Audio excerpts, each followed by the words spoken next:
മാന്യപ്രേക്ഷകർക്ക് എൻ്റെ പ്രണാമം. ആയുർവേദം എന്ന പഠനശാഖ ഭാരതീയ പൈതൃകത്തിൻ്റെ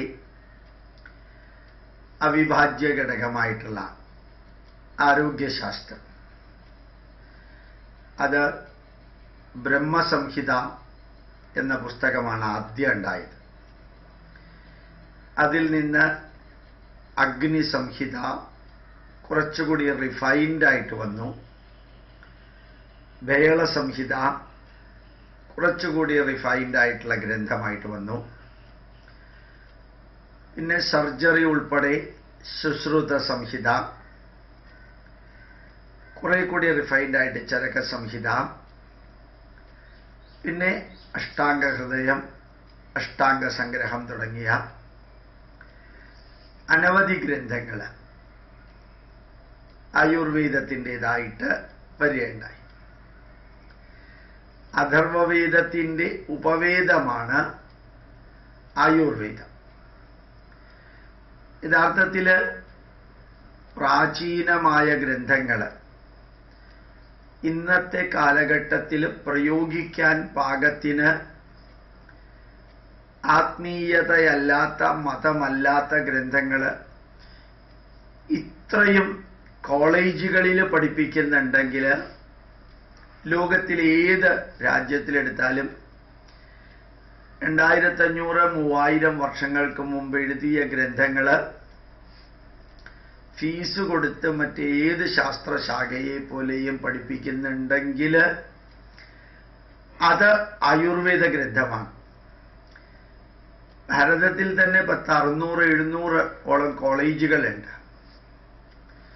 ഇപ്പൊ ഇംഗ്ലണ്ടിലും അമേരിക്കയിലുമെല്ലാം ആയുർവേദ കോളേജുകൾ വരുന്നുണ്ട്. ജർമ്മനിയിലെല്ലാം വരുന്നുണ്ട്.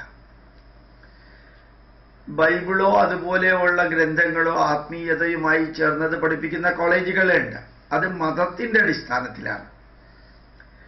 ഇതല്ല, പ്രായോഗിക ശാസ്ത്രത്തിന്റെ ജീവിതത്തിൽ രോഗമില്ലാതെയാക്കാനും ആരോഗ്യം വർദ്ധിപ്പിക്കാനും വേണ്ടി ആയുർവേദം, ആയുസ്സുമായി ബന്ധപ്പെട്ട അറിവ് ധന്യമാക്കാൻ വേണ്ടിയിട്ടുള്ള ആയുർവേദത്തിലെ ഓരോ സിദ്ധാന്തങ്ങളും ആധുനിക ശാസ്ത്രം ഇപ്പോൾ അംഗീകരിച്ചുകൊണ്ട് വരുന്ന ഒരു കാലഘട്ടത്തിലാണ്.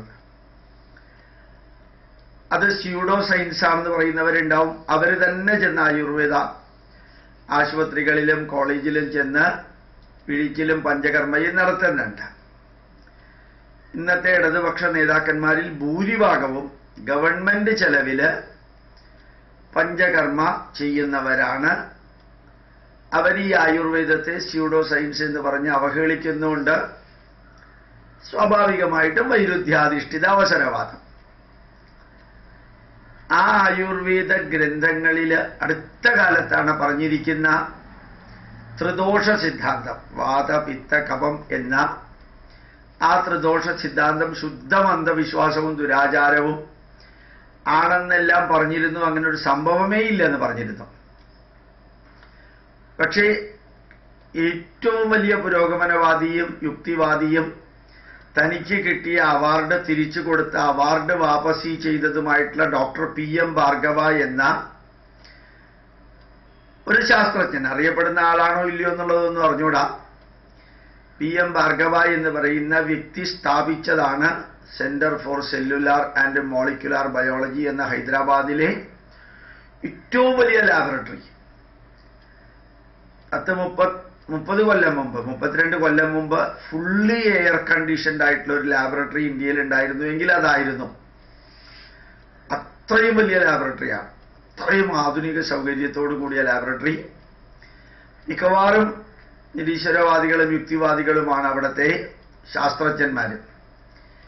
അവര് 1.5 വർഷം മുമ്പ് വളരെ വ്യക്തമായിട്ട് 10-11,000 വ്യക്തികളിലെ പഠനം നടത്തിയിട്ട് തെളിയിച്ചു, മനുഷ്യനെ വാത പിത്ത കഫം എന്ന ആ 3 ചന്ദ്ര സൂര്യ വായു, ഇതാണ് ശരിക്കും പറഞ്ഞാൽ. പിത്തം എന്ന് പറഞ്ഞാൽ ചന്ദ്രപ്രകൃതി, വാതം എന്ന് പറഞ്ഞാൽ വായു പ്രകൃതി, പിത്തം എന്ന്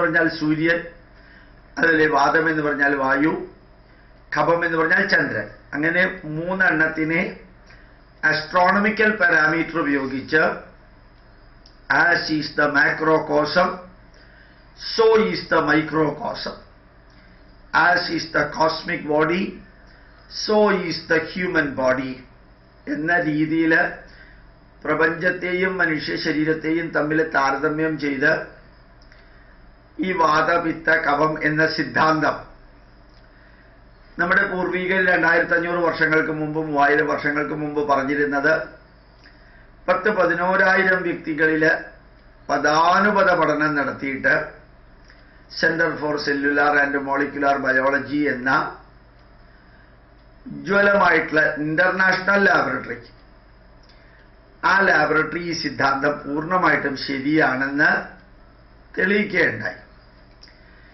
ഇനി ആയുർവേദത്തിന്റെ പല പല വീക്ഷണങ്ങൾ ശരിയാണെന്ന് തെളിയിക്കുകയും ഇപ്പോൾ പലപ്പോഴും മോഡേൺ മെഡിസിൻ പൂർണ്ണമായിട്ടും കൈവിട്ട അനേകായിരം കേസുകൾ ആയുർവേദത്തിൽ രക്ഷപ്പെടുകയും ചെയ്യുന്ന സംഭവത്തിന്റെ പരമ്പര നമുക്ക് കാണാം. ആയുർവേദവും ദുർവ്യയം ചെയ്യുന്നുണ്ട്, ദുർവിനിയോഗം ചെയ്യുന്നുണ്ട്, ആവശ്യമില്ലാത്ത അഡ്വർടൈസ്മെന്റ് കൊടുത്ത് എന്നുള്ളതെല്ലാം അവിടെ ഇരിക്കട്ടെ. നമ്മുടെ ആയുർവേദത്തിന്റെ ഏറ്റവും ഇമ്പോർട്ടൻ്റ് ആയിട്ടുള്ള ഒരു നിർദ്ദേശമാണ് നമ്മൾ ഭക്ഷണം ദഹിക്കണമെങ്കിൽ അകത്തും അഗ്നി വേണം, ജഠരാഗ്നി വേണം, എൻസൈം വേണം.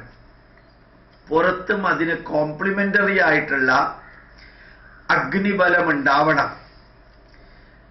അതാണ് പിത്തരസം പിത്തബലം എന്ന് പറയുന്നത്. വാത പിത്ത കഫത്തിലെ പിത്തം എന്ന് പറയുന്നത് എന്നാണ് ഞാൻ മനസ്സിലാക്കിയിട്ടുള്ളത്. അപ്പൊ ശരിക്കും നമ്മൾ സൂര്യൻ പീക്കിലെത്തുമ്പോൾ പുറത്തെ അഗ്നിബലം വളരെ കൂടുതലാണ്. നേരെ മറിച്ച് രാവിലെ കുറച്ചങ്ങോട്ട് പോകുമ്പോൾ സൂര്യൻ ഇങ്ങനെ ഉയർന്നു വരുമ്പോൾ പുറത്തെ അഗ്നിയും അകത്തെ അഗ്നിയും ആൾമോസ്റ്റ് ഈക്വലന്റ് ആവുമ്പോൾ ഭക്ഷണം കഴിക്കുകയാണെങ്കിൽ അത് ഏറ്റവും നല്ലതാണ്. ഉച്ചയ്ക്ക് ഭക്ഷണം മിനിമം ആക്കണം, ഒഴിവാക്കണം എന്നാണ് ആയുർവേദം പറഞ്ഞിരിക്കുന്നത്, വളരെ കുറച്ച്. വൈകുന്നേരവും പുറത്തെ അഗ്നിബലവും അകത്തെ അഗ്നിബലവും ഏതാണ്ട് ഈക്വലന്റ് ആവുമ്പോൾ അപ്പൊ ഭക്ഷണം കഴിക്കുന്നത്, അതായത് നല്ല രീതിയിൽ ചുറ്റുപാടുകൾ ചൂടായിക്കൊണ്ടിരിക്കുന്നതാണ് നട്ടുച്ചയ്ക്ക്. കഴിഞ്ഞപ്പോൾ ഏതാണ്ട് സൂര്യാസ്തമയം കഴിഞ്ഞ് ത്രിസന്ധ്യ എന്ന് പറയുന്ന സമയം കഴിഞ്ഞ് ഉടനെ ഭക്ഷണം കഴിക്കണം. 4 മണിക്കും 3 മണിക്കും 5 മണിക്കും കഴിക്കണം എന്നല്ല. ആ സമയത്ത് സൂര്യന്റെ ബലം മാത്രമല്ല, സൂര്യന്റെ ചൂട് ചുറ്റുപാട് നിലനിൽക്കുന്നുണ്ട്. രാവിലെ മുതൽക്ക് വൈകുന്നേരം വരെ ചുറ്റുപാടുകൾ അസലായിട്ട് ചൂടായിട്ട് ആ പുറത്തെ അഗ്നിബലം വളരെ വളരെ കൂടുതലാണ്. ഞാൻ ബലം എന്ന് ഉപയോഗിച്ചത് ഫോഴ്സ് എന്നുള്ളതാണ്, പവർ എന്ന അർത്ഥത്തിലാണ് ബലം എന്ന് പറയുന്നത്, റിസൾട്ട് എന്ന അർത്ഥത്തിലെ ബലമല്ല. അപ്പൊ ഇത് സൂര്യൻ അസ്തമിച്ച് കഴിയുമ്പോൾ ചുറ്റുപാടുകളുടെ അഗ്നി ബലം, സ്ട്രെങ്ത്, ഫയറിന്റെ സ്ട്രെങ്ത്, ഹീറ്റിന്റെ സ്ട്രെങ്ത് ഏതാണ്ട് ശരീരത്തിനകത്തുള്ള ഹീറ്റിന്റെ സ്ട്രെങ്ത്തിനോട് കോംപ്ലിമെന്ററി ആയിട്ട് വരുന്നത് സൂര്യൻ അസ്തമിച്ച് കഴിഞ്ഞാൽ ത്രിസന്ധ്യ എന്ന് പറയുന്ന സമയം കഴിഞ്ഞാലാണ്. ആ സമയത്ത് ഭക്ഷണം കഴിക്കാം. നമ്മൾ പലപ്പോഴും കഴിക്കാറുള്ളത് 8 മണി 9 മണി 10 മണിക്കൊക്കെയാണ് ഭക്ഷണം കഴിക്കാം. അപ്പൊ പുറത്ത് അഗ്നിബലമില്ല. നിർഭാഗ്യവശാൽ തിരുവനന്തപുരത്തേക്ക് ഞങ്ങൾ ഈ രാത്രി പ്രഭാഷണമൊക്കെ കഴിഞ്ഞ് വരുമ്പോൾ 12 മണി 1 മണി 2 മണിയൊക്കെ ആവും. അപ്പൊ തിരുവനന്തപുരത്ത് ഈ അട്ടക്കുളങ്ങര എന്ന് പറയുന്ന സ്ഥലമുണ്ട്, പത്മനാഭസ്വാമി ക്ഷേത്രത്തിൽ നിന്ന് വളരെ അകലെ അല്ലാത്ത സ്ഥലമുണ്ട്. അവിടെ മുഴുവനും ബുഹാരി ഹോട്ടലും കുറെ മുസ്ലിങ്ങളുടെ ഹോട്ടലൊക്കെ ഉണ്ട്. പാതിരാത്രിക്ക് 12 മണിക്കും 1 മണിക്കും 2 മണിക്കും ഒക്കെ എന്താ ബീഫ് അടിച്ച് കയറ്റിയിട്ട് ഭക്ഷണം കഴിക്കുന്നത്. ആറ്റിങ്ങലിലും ഇതുപോലെ കാണാം. രാത്രി മുഴുവനും പ്യുവർ നോൺ വെജിറ്റേറിയനാണ്. യാത്രാവേളയിൽ പലപ്പോഴും ശനിയാഴ്ച വൈകുന്നേരമാണെങ്കിൽ ഞായറാഴ്ച വൈകുന്നേരമൊക്കെ ആണെങ്കിൽ വെജിറ്റേറിയൻ ഹോട്ടലേ 8 മണി കഴിഞ്ഞാൽ ഉണ്ടാവില്ല. അപ്പോ രാത്രി ഭക്ഷണം കഴിക്കരുത് എന്നുള്ള കണ്ടീഷൻ സൂര്യൻ അസ്തമിച്ചാൽ 6:45 7 7:30-ക്കുള്ളിൽ ഭക്ഷണം കഴിച്ച് തീർക്കണം എന്നുള്ളതിന് നേരെ ഓപ്പോസിറ്റ് ആയിട്ടാണ് ഈ പാതിരാത്രിക്ക് ഭക്ഷണം കഴിക്കാം, അതും ദഹിക്കാൻ ഏറ്റവും ബുദ്ധിമുട്ടുള്ള ഭക്ഷണങ്ങൾ കഴിക്കാം. എന്നിട്ട് അത് കഴിഞ്ഞ് നേരെ പോയിട്ട് ശരീരത്തിന് ഒരു വ്യായാമവും ഇല്ലാതെ കിടക്കാം. അപ്പൊ ശരിക്കും ഈ ആയുർവേദത്തിന്റെ ഈ സിദ്ധാന്തം പുറത്തെയും അകത്തെയും അഗ്നിബലം പിത്തബലം ഒരേപോലെ ഇരിക്കുമ്പോൾ ഭക്ഷണം കഴിക്കുന്നത് നല്ലതാണ് എന്ന ആ ആയുർവേദ സിദ്ധാന്തം, അതിനെക്കുറിച്ചൊരു വാർത്ത വളരെ ഗംഭീരമായിട്ട് ജനുവരി 20-ാം തീയതി മാതൃഭൂമിയിൽ ധന്യമായിട്ട് വരികയുണ്ടായി. രാത്രി ഭക്ഷണം ഒഴിവാക്കാം, പൊണ്ണത്തടി പമ്പ കടത്താം. ഇതാണ് യഥാർത്ഥത്തിൽ വാർത്ത. ഇഷ്ടഭക്ഷണങ്ങൾ ഒഴിവാക്കിയും അതിരാവിലെ എഴുന്നേറ്റ് മണിക്കൂറുകൾ നടന്നും വ്യായാമം ചെയ്തിട്ടും അമിത ശരീരഭാരവും തടിയും കുറയുന്നില്ലെന്ന പരാതിക്കാർക്കൊരു സന്തോഷ വാർത്ത. വൈകിട്ട് 5 മണിക്ക് ശേഷം ഭക്ഷണം കഴിക്കുന്നത് ഒഴിവാക്കിയാൽ പൊണ്ണത്തടി പമ്പ കടക്കുമെന്നാണ് അമേരിക്കയിലെ വിസ്കോൺസിൻ യൂണിവേഴ്സിറ്റിയിലെ ഗവേഷകരുടെ കണ്ടെത്തൽ.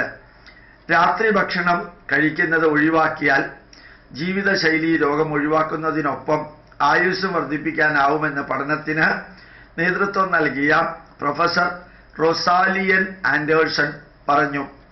ഈ രീതിയിൽ ഭക്ഷണം നൽകി കുരങ്ങുകളിൽ നടത്തിയ പരീക്ഷണത്തിൽ അവയുടെ ആയുസ് 10 വർഷം വരെ കൂടുന്നതായി കണ്ടെത്തിയതായി പഠനസംഘം പറഞ്ഞു. ക്യാൻസർ, പ്രമേഹം, മറവി തുടങ്ങിയ പ്രതിരോധിക്കാനും ഈ ഭക്ഷണക്രമം സഹായിക്കും. രാത്രിയിൽ ശരീരത്തിന് വിശ്രമിക്കാൻ കൂടുതൽ സമയം ലഭിക്കുന്നതും ഭക്ഷണത്തിലൂടെ ശരീരത്തിലെത്തുന്ന വിഷാംശങ്ങൾ നീക്കം ചെയ്യാൻ കൂടുതൽ സമയം ലഭിക്കുന്നതുമാണ് ഇതിന് സഹായകമാകുന്നതെന്നാണ് ഗവേഷണ സംഘത്തിന്. വിസ്കോൺസിൻ യൂണിവേഴ്സിറ്റി എന്ന് പറയുന്നത് പ്രശസ്തമായിട്ടുള്ളൊരു യൂണിവേഴ്സിറ്റിയാണ്. അമേരിക്കയിൽ ഈ 5 മണിക്ക് ശേഷം എന്ന് പറയുന്നതിനൊരു കാരണമുണ്ട്. കാരണം അവിടെ വളരെ തണുപ്പുള്ള രാജ്യമാണ്, ട്രോപ്പിക്കൽ രാജ്യമല്ല. ഭാരതം ഒരു ട്രോപ്പിക്കൽ രാജ്യമാണ്. ഇവിടുത്തെ ചൂട്, അവിടുത്തെ ഏറ്റവും കൂടിയ ചൂടെന്ന് പറഞ്ഞാൽ 23 ഡിഗ്രി 24 ഡിഗ്രിയാണ് വേനൽക്കാലത്ത്.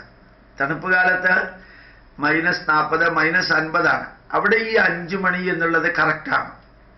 നമുക്ക് ട്രോപ്പിക്കൽ രാജ്യമായതുകൊണ്ടാണ് സൂര്യാസ്തമയത്തിന് ശേഷം പുറത്തുള്ള അഗ്നിയുടെ ഫോഴ്സ്, അഗ്നിബലവും ശരീരത്തിലെ അഗ്നിബലവും ഒരേപോലെയാണ്. അപ്പൊ ശരിക്കും ആയുർവേദത്തിലെ ഓരോ സിദ്ധാന്തവും, ഞാൻ 2 ദിവസം മുമ്പ് ന്യൂ ഏജ് തെറപ്പി എന്നുള്ളതിനെ കുറിച്ച് പറയുകയുണ്ടായി. മനസ്സിനെ ചികിത്സിച്ചിട്ട് അങ്ങനെ ഓരോന്നും അത് ഉജ്ജ്വലമായിട്ട് ആക്സെപ്റ്റ് ചെയ്തുകൊണ്ട് വരികയും പ്രായോഗിക ജീവിതത്തിൽ 21-ാം നൂറ്റാണ്ടിൽ സ്വീകരിക്കാൻ പറ്റുന്ന വിധത്തിൽ അതിനെ മോഡിഫൈ ചെയ്യുകയും കൂടി ചെയ്താൽ നമ്മളുടെ ജീവിതത്തിലുള്ള ഒത്തിരി പ്രശ്നങ്ങൾ നമുക്ക് മാറ്റാൻ സാധിക്കും. ഒന്നുകൂടി ഓർക്കാം, ഇതുമാതിരിയുള്ള ഉജ്ജ്വലമായ അറിവുകളെയാണ് കുറേ വ്യക്തികൾ സ്യൂഡോ സയൻസ് എന്ന് പറഞ്ഞ് വ്യാഖ്യാനിക്കുന്നത്. അവരുടെ ചിന്താധാരകൾ എത്രത്തോളം ഔട്ട്ഡേറ്റഡ് ആവുന്നു, യൂസ്ലെസ് ആകുന്നു എന്നുള്ളതിന് തെളിവ് കൂടിയാണ് centre for cellular and molecular biology ഹൈദരാബാദില് വാതപിത്ത കഫ പ്രകൃതി എന്ന മനുഷ്യന്റെ ക്ലാസിഫിക്കേഷൻ ശരിയാണെന്ന് തെളിയിക്കുന്നതും ലോകമെമ്പാടും നമ്മുടെ യോഗ സ്വീകരിക്കുന്നതും നമ്മുടെ തലച്ചോറിൽ അടിമുടി മാറ്റം വരുത്താൻ മ്യൂസിക് തെറാപ്പി, മന്ത്ര തെറാപ്പി തുടങ്ങിയ ഇഫക്റ്റുകൾ തരുന്ന, ഹോർമോണൽ ചേഞ്ച് വരുന്ന രീതിയിൽ സംഗീതവും മന്ത്രങ്ങളും ഉപയോഗിക്കാൻ സാധിക്കുമെന്നുള്ളത് തെളിയിക്കുന്നതും, അതേപോലെ ഇപ്പോ ഭക്ഷണക്രമത്തിൽ നോൺ വെജിറ്റേറിയൻ ഒഴിവാക്കണമെന്ന് ധാരാളം വാർത്തകൾ വരുന്നുണ്ട്. അത് വരുന്നതും ഭക്ഷണത്തിലെ സമയത്തിൽ മാറ്റം വരണം എന്ന് പറയുന്നതുമെല്ലാം ആധുനിക ശാസ്ത്രം അടിവരയിട്ട് അംഗീകരിച്ചു കൊണ്ടുവരുന്ന ഒരു കാലഘട്ടത്തിൽ അതിനെ എതിർക്കാനും സ്വീകരിക്കാതിരിക്കാനും കുറേ പേരുണ്ടെങ്കിലും ശരി, അവരും ആവശ്യമാണ്, ഉണ്ടെങ്കിലും ശരി, അതിന് ആക്സെപ്റ്റൻസ് ലോകം മുഴുവനും കൂടുന്നു. ശാസ്ത്രത്തിന്റെ പിൻബലം, സയൻസിന്റെ പിൻബലവും വളരെയേറെ കൂടിക്കൊണ്ട് വരുന്നത് ജീവിതത്തിൽ നമുക്കത് പകർത്താൻ ഏറെ പ്രയോജനപ്പെടുമെന്നുള്ളത് ഓർമ്മിക്കുക. പ്രണാമം, നമസ്കാരം.